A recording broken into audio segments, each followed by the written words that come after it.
Good evening, Mayor and Council. Jamie must be working their magic here. I'm not touching it, okay? Bill, could I talk you now, flicking the light switch there for me, please? Thanks. Well, good evening. If you'll recall, just about a year ago, we were here discussing the Columbia Grain Park. That's the working name of the Dumas property, where we purchased a couple of small parcels to put in a small pocket park and pathway. And through various meetings with the council, in the end, it worked out that we needed to do some environmental testing. Phase 1 was completed, but there was a recommendation that we needed to do a phase 2, a little more extensive, in-depth testing of the chemicals that were deposited in the soil there. And around that same time, we had the Moscow Affordable Housing Trust propose to put in a couple of units in the larger parcel there. Let me see if I got a light here. That would be right here. And this was back in, this last fall. And so once the testing was done, we were directed to come back and with those results. And the results are back. This did go before the administrative committee, I believe, last week. And also this has gone through the Parks and Recreation Commission as well. And the Parks and Recreation Commission's recommendation is still to build a park here. Affordable Housing is still interested in putting in a couple of units there, going into a long-term lease for approximately 8,200 square feet. I've got some additional slides here to show you, just in a nutshell, on the phase 2 testing, the way that came back.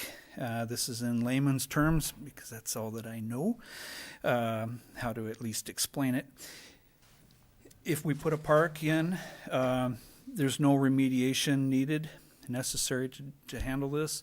If we were to put in the housing, further remediation would need to be done. The funding for that would also need to be found. We don't know how much that would be at this point to do that remediation. But with that, like I say, Moscow Affordable Housing Trust is still interested in pursuing the housing there. So let me move forward here just a little bit. And as you can see, just to reorient you one more time, of course this is north, and this is the larger parcel separated by an alleyway, and here's the smaller parcel. This is an area that we have, there's one huge willow tree, there's a black locust, and several sucker type of poplar that have grown up over the years there. And then adjacent to that on the north side is an apartment complex. Just to the north of the smaller parcel is a small house that's adjacent. On the south side of the property is Hog Creek. This portion on the eastern side is open. We have followed by a small portion that is covered, and then another small portion that's open. Okay. Based on our original plan, this is a little rudimentary, but we didn't feel it needed to go a whole lot further than this for this simple of a park. Would be to put in a tot lot, followed by a pathway. This is a major thoroughfare where a lot of students and professors, faculty, staff around U of I travel through there to get over to the University of Idaho. And so we would put the pathway in. We would also open the one small piece of the channel that is now covered, and like I say, the pathway.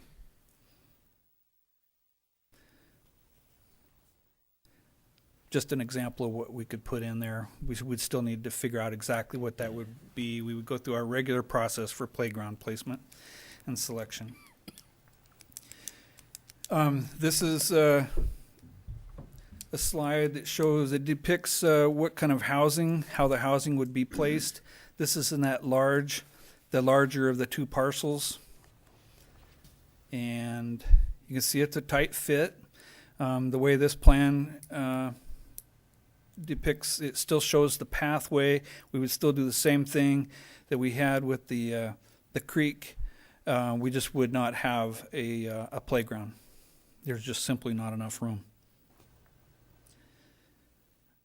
Just another angle to show you how that might look. That smaller parcel is over here, where the arrows point.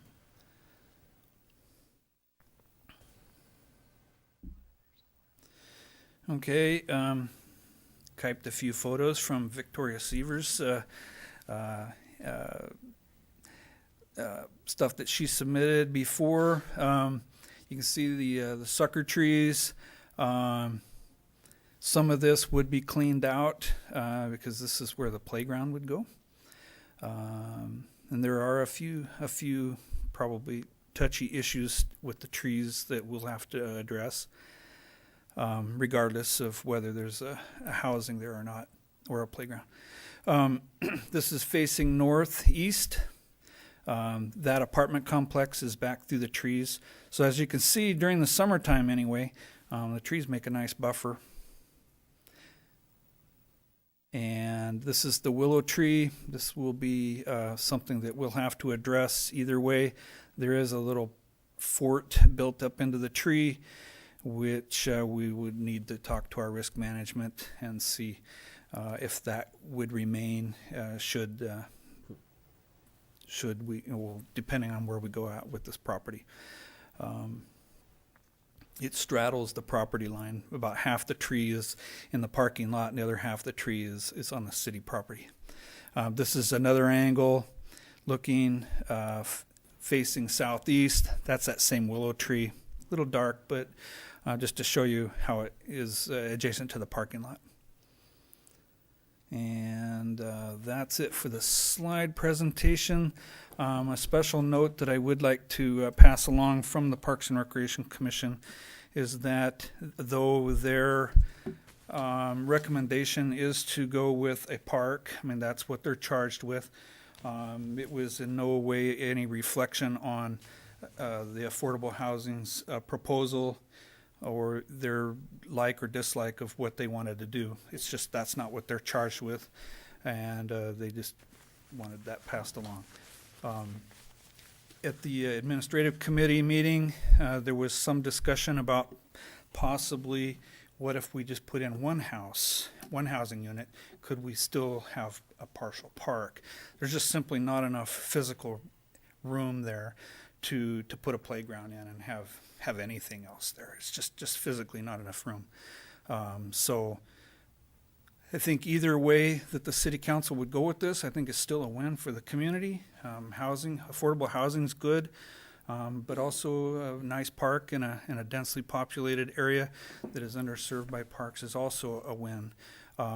Even if we had housing, we would still have some green space and some open waterway and a path. It just, in our opinion, just wouldn't be the park, which is what we purchased this for to begin with. And so with that, unless there's any other staff that want to add to this, that's the proposal tonight.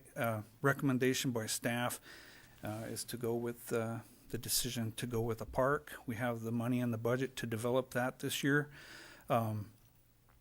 But also other action could be the affordable housing, or if you've got some other idea that you would like us to follow. So do you have any questions of me? Thank you, Dwight. Council have questions? Yes. I was just busy taking notes, so I didn't remember if you addressed tonight the results of the hazardous waste or whatever where you got the. Yes, it was right when you were taking your notes. Okay, thank you. You got that. Okay, good.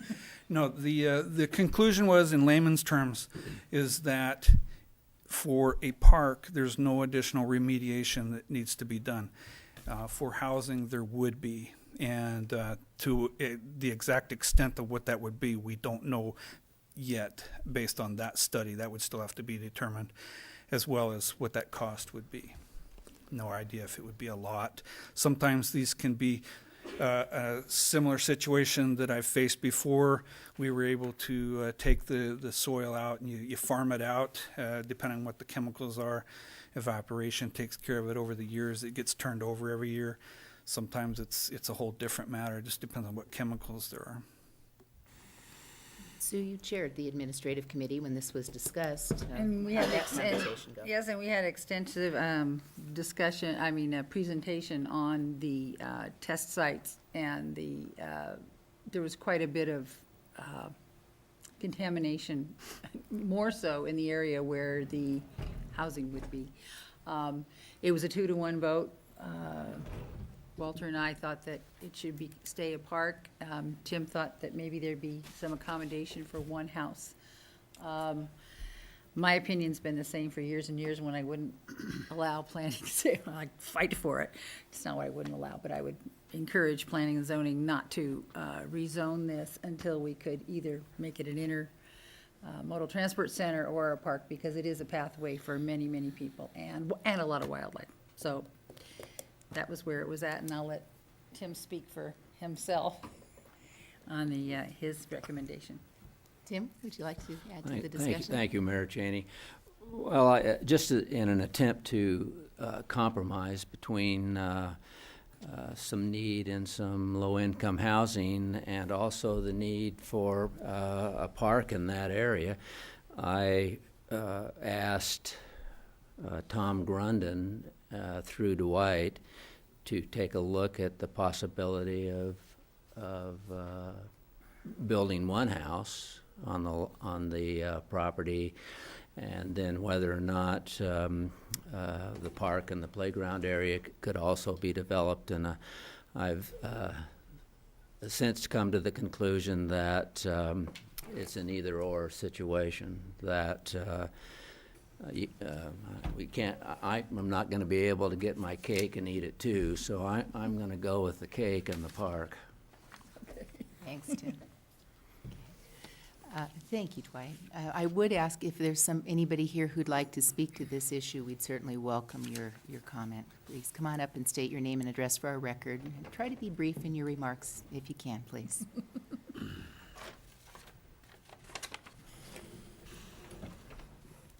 I never get this right. Victoria Seaver, 121 North Lily.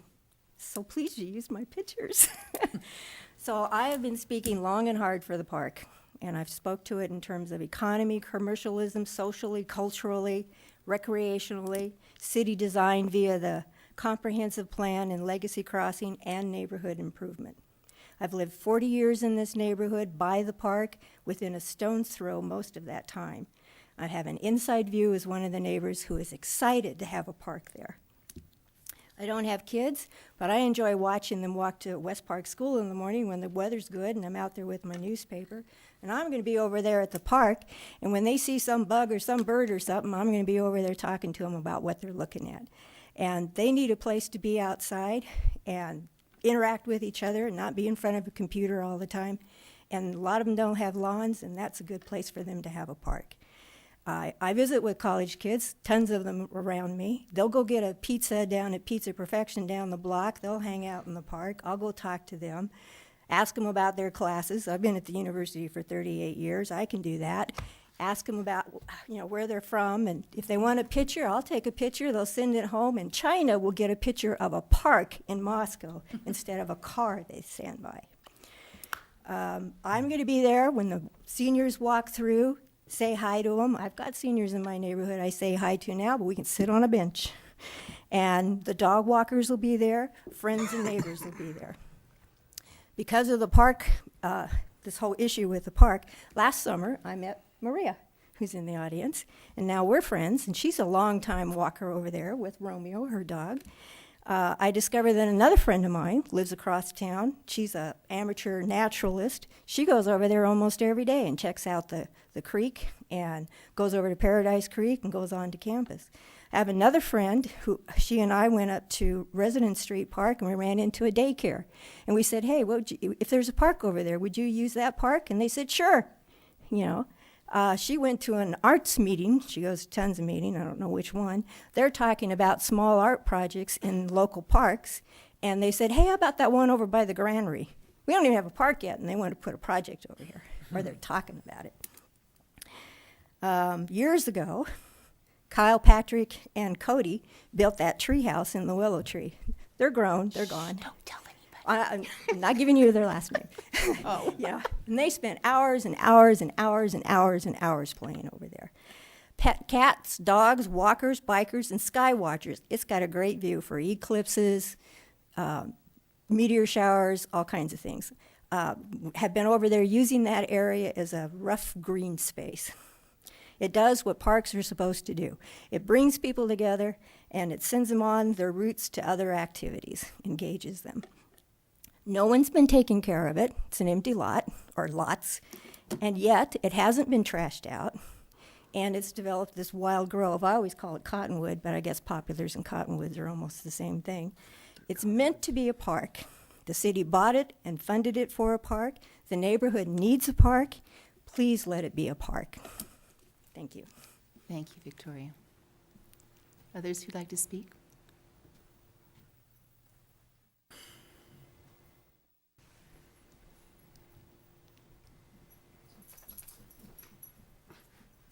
I'm Maria Maggi, and I live at 312 South Asbury. I've only lived in my neighborhood for 21 years. So Victoria has owned her house twice as long as I've owned mine.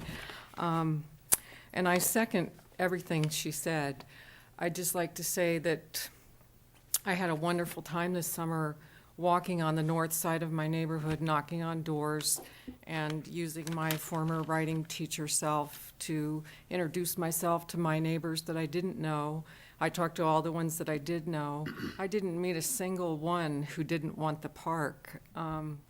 It's a great place to see the moon rise in the evening. Hog Creek is, even now, magnificent, I would say, if you stand and look at it. And so, being a poet, I thought I would read a poem that I wrote this summer, a blank verse sonnet, about what it feels like to look into that creek. So if it's deserving of a sonnet from me, it's certainly deserving of a park from the city. Seeing Hog Creek. On first approach, there's nothing much to see. A ditch choked with high grass, edged in hot dust, gravel.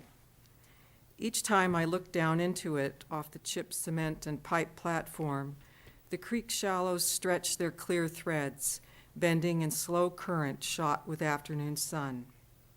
My neck is warm with it, and I can see the full shadows of thick blades and the grains in the silt on the soft, pale bottom, the tip of a flat rock, half buried. If I wait, I'll see minnows school in a ball or an arc, water bugs scissor the surface, cutting bubbles to lace. These movements play in me, travel in my quick, dazzle the passing light. Please vote for the park. Thank you, Maria.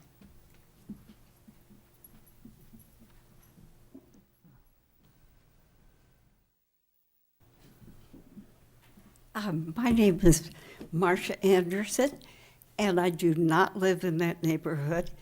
I've lived in Moscow since 1956. Anyway, I was so horrified when I heard that the chance for a park, you were going to pass it, and I decided I'd better put my money where my mouth is.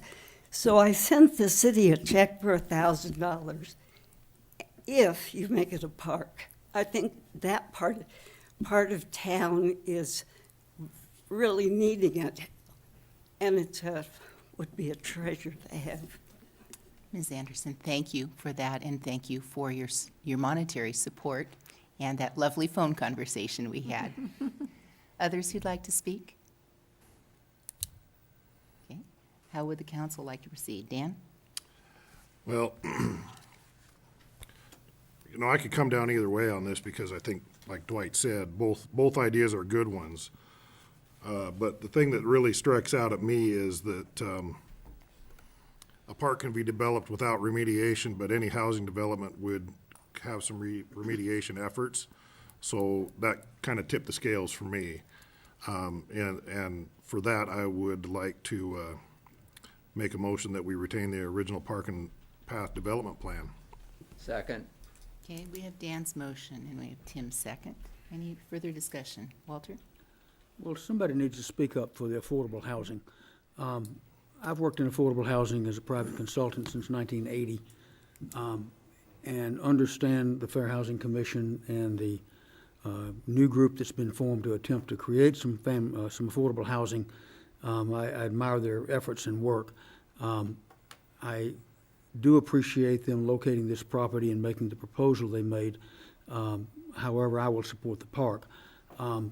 I think that they need to continue to look for a space to put some housing on, some low-income housing, and I think the council would be receptive to listening to other proposals down the road. Wayne? I think as everybody knows, when this first came forward, I was pretty excited about having some low-income affordable housing in Moscow, which we don't really have. I've had the privilege of being the council liaison for the Fair and Affordable Housing Commission, and I think that the work that commission does is extraordinary. Having just got back from a country where 42% of the people live in poverty and 24% in extreme poverty, I'm really cognizant of folks that don't have a home, that don't have something they can call their own. But as I've gone through this neighborhood numerous times, I've had to change my mind also. And as much as I want to see affordable housing with sweat equity put together for folks within Moscow, I think we need to go back with the original plan of putting a park in there. And I particularly don't want to spend any more money on remediation for the soils to see, we'd be another year down the road to get that done. And, I don't know about the rest of you, but I'm not getting any younger. I want to see something move forward here, so I'm going to support a park. Tom? I just wanted to add that I've been a supporter of the park since it was proposed in this location. I think that this is an excellent location for a park in that the folks that live there don't have a lot of access to be able to be in a public space without crossing the Highway 8 to get over to Gormley Park, or to go up the hill to the park on Residence Street. So my preference would be to see us put the park in this location to help make that neighborhood feel more complete. I would like to see the Fair and Affordable Housing Commission work towards another location that would work well for affordable housing. I also served as a council liaison to that commission and would really like to see their proposal move forward in a different location. So I'm going to support a park for this area. And just for clarification of the discussion, Moscow does have the Volunteer Fair and Affordable Housing Commission, and then also this proposal from the Moscow Affordable Housing Trust. Sure, which sure, yeah, is thanks. a complementary interest, and I think there's a lot of collaboration that goes on here. Walter? Question for Dwight. Should the motion pass for a park, what's your timing on creation of a park? I understand you have the money. Well, I don't have an exact date, but it would be probably early summer we would have it complete at the latest, is my guess at this point. Hard to put the schedule together without an answer to this. So with all the other things, we'll work it in. We want it done as soon as we can, so. Thank you. Bet.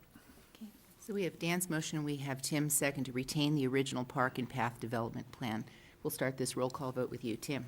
Aye. Aye. Aye. Aye. Aye. Aye. Okay, that motion carries. Thank you.